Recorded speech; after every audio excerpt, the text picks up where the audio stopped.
Once again, I'm doing this over and over again to test the hinge on this new Flip device. I've been doing it since it arrived on Tuesday, and very conservative estimates, I've done about 2,000 revolutions.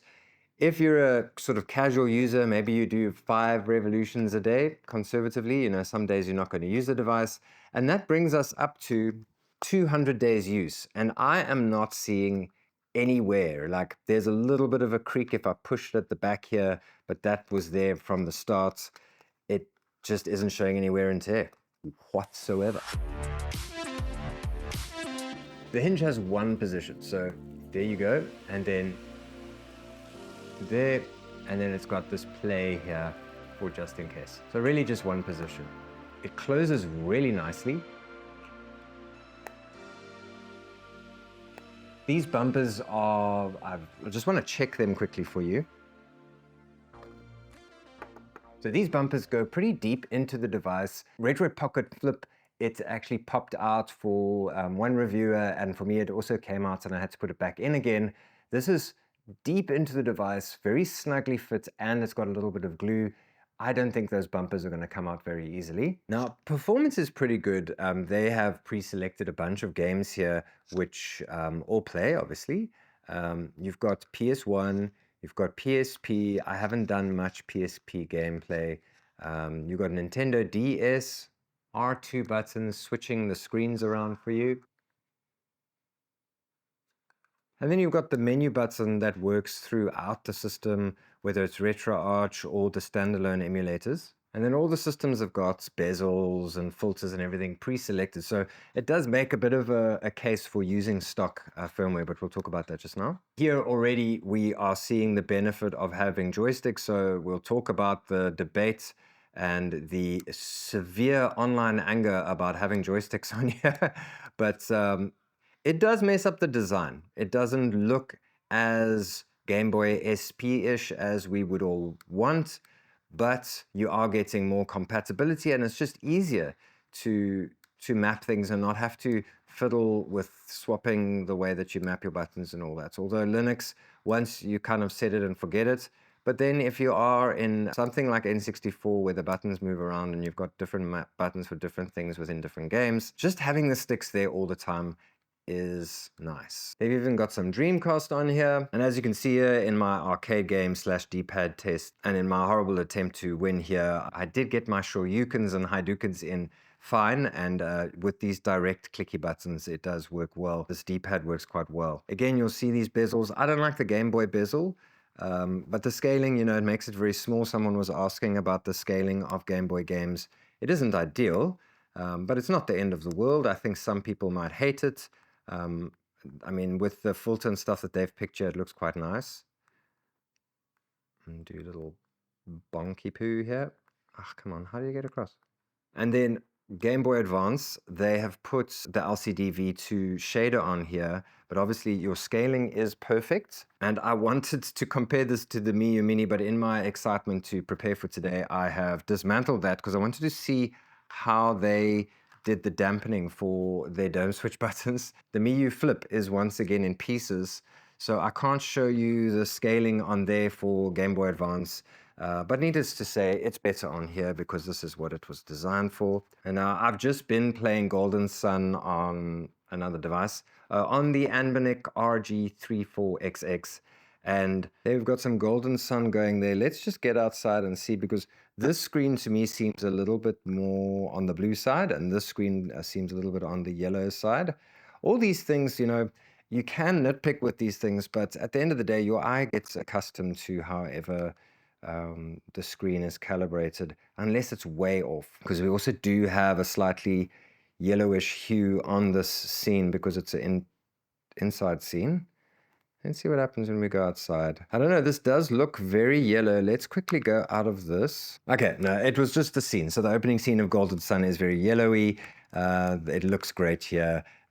Because now on this scene, this looks more yellow and this looks bluer. So I think the screen's great. In my testing and in my gaming so far with it, I've been enjoying it. And it's the first time that I was like, oh, I wonder if the screen's okay. So, some people call it copium or whatever, but once you're used to a device, I don't think that kind of thing is a big deal, but there's nothing like drastically awful about the screen. It's a great little screen. And to get to our point, GBA obviously performs great, and the LCD shader that they've put on here looks nice. They've put some Mega Drive CD games on here. What I was surprised to see is that they've got a little bit of Sega Saturn going here, so they've pre-selected a few Sega Saturn games. Now, Sega Saturn is difficult to emulate, so I wouldn't get too excited about this, but sort of low drama Sega Saturn games are going to play. Now, someone asked what WonderSwan is going to look like on here, and this is what it's going to look like. What they've done is they have put it in this little overlay bezel thingy, and it looks pretty good. This is a black and white WonderSwan game, but your 3x2 screen is going to render these better than a 4x3 screen because WonderSwan was whatever ratio it was. Now, with PS1 Gran Turismo, I went with an American car because I didn't want to get hit with tariffs. And it works pretty well. Like here, I'm just using the joystick just to prove that, you know, if you do hit a game that is going to be joystick heavy, you're going to be fine. I think this steers with a D-pad. Yeah, it does steer with the D-pad. But joystick just feels better. And if you are playing a game that needs a joystick, it is going to be fine on here. And Gran Turismo is pretty hard to emulate. So we are good to go. Bear in mind that I do these shake tests at full volume. So I raise the volume. And so sometimes it's a little bit accentuated. This is not the most rattly Anbernic I've ever used. So the Anbernic do tend to not dampen their buttons. So there definitely is like little rattles in the body, but it is not the most rattly Anbernic I've ever used. And it's fine. I mean, the Miyoo Flip was like, I don't think it had any rattle. You can go back to my video and check that. But I can't check that today because it is in pieces. Yes. But then you're like, wait, haven't I seen this before? And as like I said, the Miyoo Flip, I kind of destroyed it in excitement for preparing for today. I was like, oh, I'm going to do a teardown. And then I ripped this thing apart, not realizing that I'd written an entire section in my script comparing the two. So we will make do. The differences here are pretty apparent, but the similarities are even more so. So obviously, we did get an image online saying that Anbernic were considering not using sticks on this, like the original, you know, their original SP clone. But they decided against it. They decided to copy Miyoo and literally copy Miyoo. These are the same joysticks, if I'm not mistaken. They are sort of like, they look like Vita joysticks, but they click. So that's the description of those, and they are the same. They feel the same. We can maybe do testing to see if they operate the same, but they are the same. Then we've got the start and select in the same place, the speaker in the same place. We have a bigger D-pad on the Anbernic, smaller D-pad on the Miyoo, and notably, I put the PCB back because I wanted to test this. So this is the thing I wrote into my script that I wanted to show you. Okay, so here's the D-pad on the Anbernic. Okay, here's the D-pad on the Miyoo.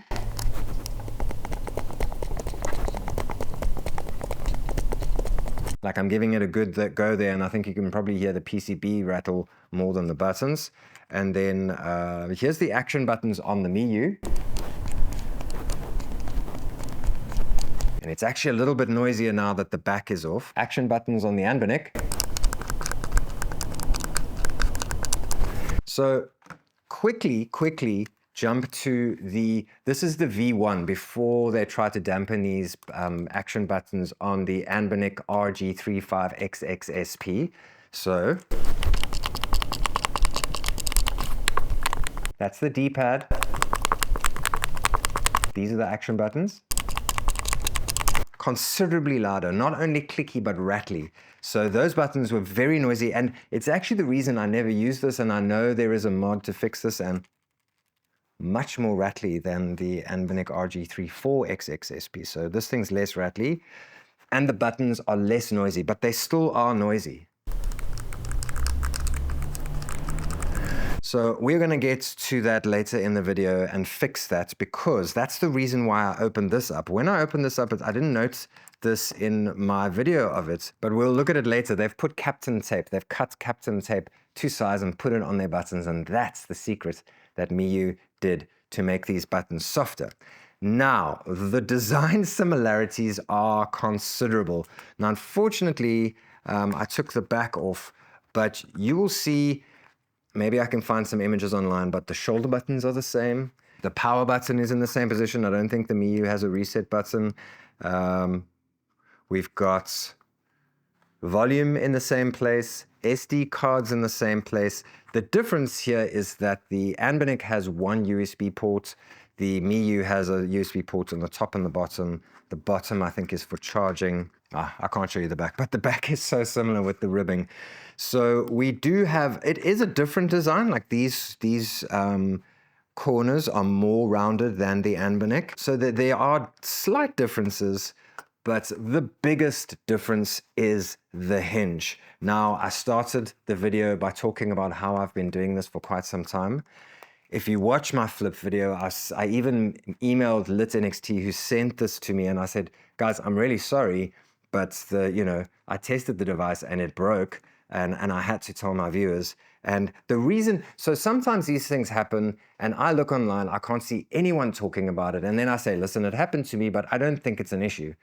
This, I do believe, was poorly made, the Miyoo. I do believe the Miyoo was poorly made. The first one crackled and popped and broke, and there are a lot of reports of these things breaking. So I wouldn't invest my money in the Miyoo. And this is where the Anbernic just streaks ahead.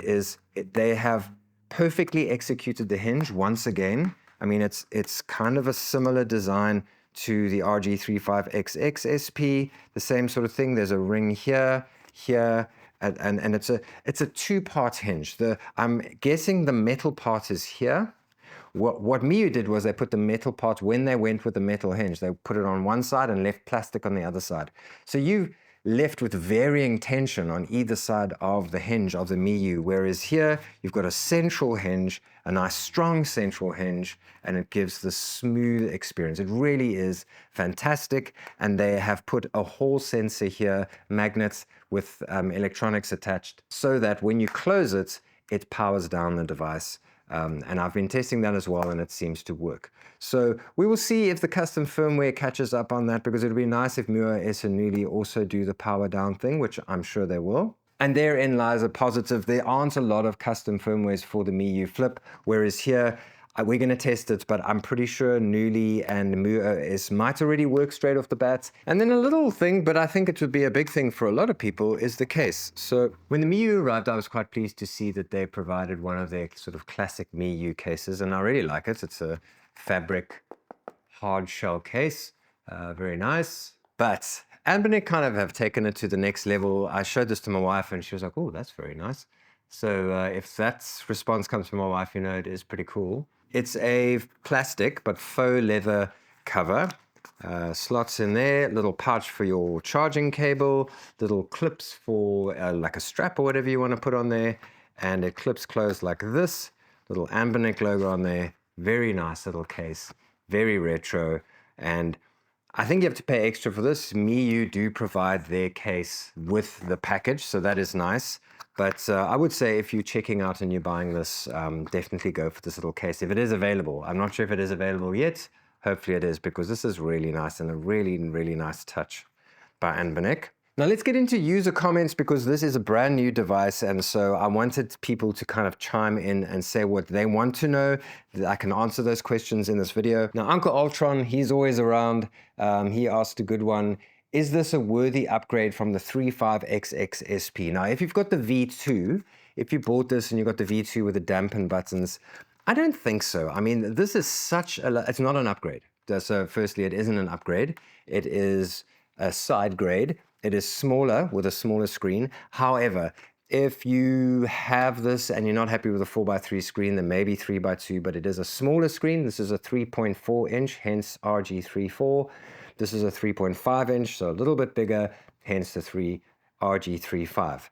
Now, I don't know, Uncle Ultron, to answer your question, I don't think so. If you've got this, don't get this. If you really wanted a smaller device and you want to sell this and get this, then definitely, I do prefer this. Like, A lot of people said, oh, this is the device I'm playing all my retro games on. I just didn't. It just never cottoned on for me. And I'm usually a vertical kind of a person. The RG34XX, the GBA clone, really kind of took my imagination, even though I never owned a GBA and even didn't really know it existed up until I started this hobby, because I kind of didn't really feature in the South African landscape. It really captured my imagination. I think it's like there's another YouTuber who loves a certain system that they never got to play as a kid. That's for me, because to me, the GBA is probably one of the best handheld sort of 16-bit systems out there. And so this really captured my imagination. And this is kind of similar, not quite. I think it would have had it not had joysticks. Like I said, personally, I'm not a fan of the joysticks. I think if it had no joysticks, it really would have just like, I'd be like, wow, this is something special. Yeah, what was my point? It's not an upgrade from the 35XX SP, but it is nicer. Paul Gameboy said, could you compare screen ratio with the Miyoo Flip? I'm worried the 34XXSP would be terrible for Game Boy, Game Boy Color, or anything other. I'll put the footage of me using those systems on here. But just, it's going to be smaller. It's not scaling it terribly. The pixels don't look all weird and stuff. It's just smaller. So you need to decide. Are you happy for it to be smaller? And are you happy with the 5 head? Then Retro Breeze said, how's that upper bezel treating you? To which I replied, and I'll put the GIF on the screen now. Also, Retro Breeze is evil. Do not check out his channel. Westy E3Q said, I think it's ugly, but I'll probably end up buying it. Such is Anbernic, you know, like they are the masters of finding a little corner of the market and making a device for it that nobody else can quite do. What they did was they were like, yeah, Miyoo, you did make this device. We're going to do it properly.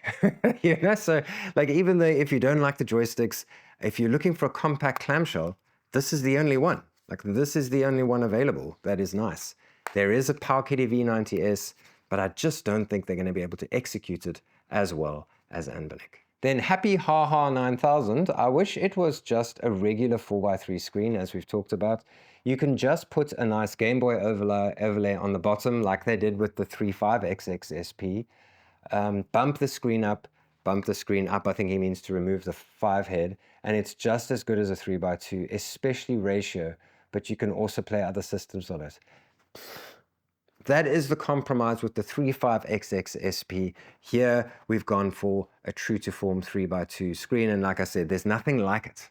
And I think that's where Anbernic are experts, and we have to give respect where respect is due. They know when something is going to work in the market, as opposed to, you know, whether it's like the ideal way to do it. I just want a Miyoo Flip that's good quality. These buttons are probably going to be way too loud and click again. They aren't. They are a lot softer. And the 3x2 is a no-go for me. Well, then, you know, then that's over, game over for you. Maybe one day the perfect clamshell will come out. I really think that this is damn near perfect. Obviously, we're all going to have sort of like gripes. Like, I don't like the joysticks.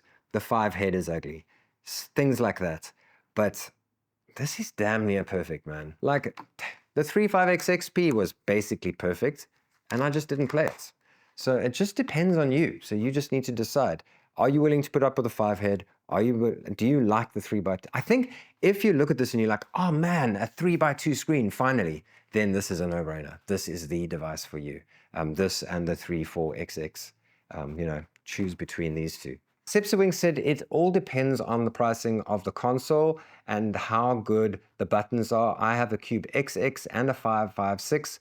This looks like the budget clamshell device that I was waiting for. I tend to agree with you, Sepsawing. The pricing is $59.99, and then it's going to go up to $66.99 for full price. So it's on a like a launch special. This is a very good price. Like $59.99, and you know Anbernic do sales, so buy it now or just wait for a sale in the future. But I'm not a big like buy pre-order, because essentially this is a pre-order, but I'm not seeing any red flags with this thing, and $59.99 is a great deal. You know, like people love to complain about the H700 chipsets and oh, they're just using the H700 chipset. That is the reason it's cheap. And so even though you're moaning online about it, They are making cheap devices that are made very well. Okay, that's pretty much it. Let's tear this thing apart. Let's fix the buttons and let's see if the custom firmware works already, and let's give our final thoughts. Okay, so what I'm going to do is I'm going to cut pieces of Kapton tape. I'm going to put it over here. Be careful not to press it so much that you actually push this button down, but I'm going to put Kapton tape so that it makes connection with the digital switch, but then also makes sticks onto the surrounding area so that it creates a dampening effect on the button. Okay, so Kapton tape, it's just electrical tape that you get from, like, I bought it on our, we've got like the equivalent of Take-A-Lot in South Africa. Just bought this Kapton tape. I'll put an Amazon link in the description for my American friends. And so we're going to cut little pieces, use our little tweezies.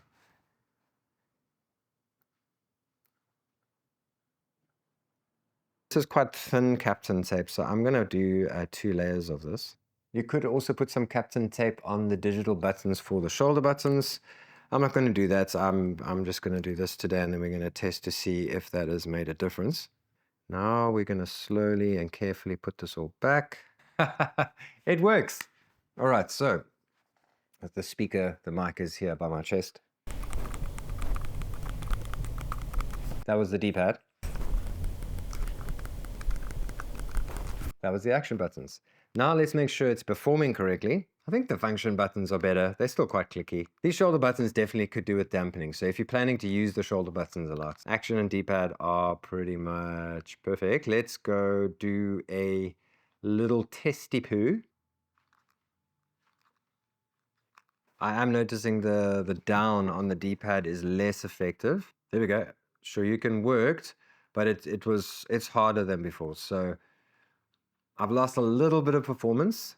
So dampening works, a little bit of performance on the D-pad is lost, but yeah, it's, you know, do it if you want to. You don't have to.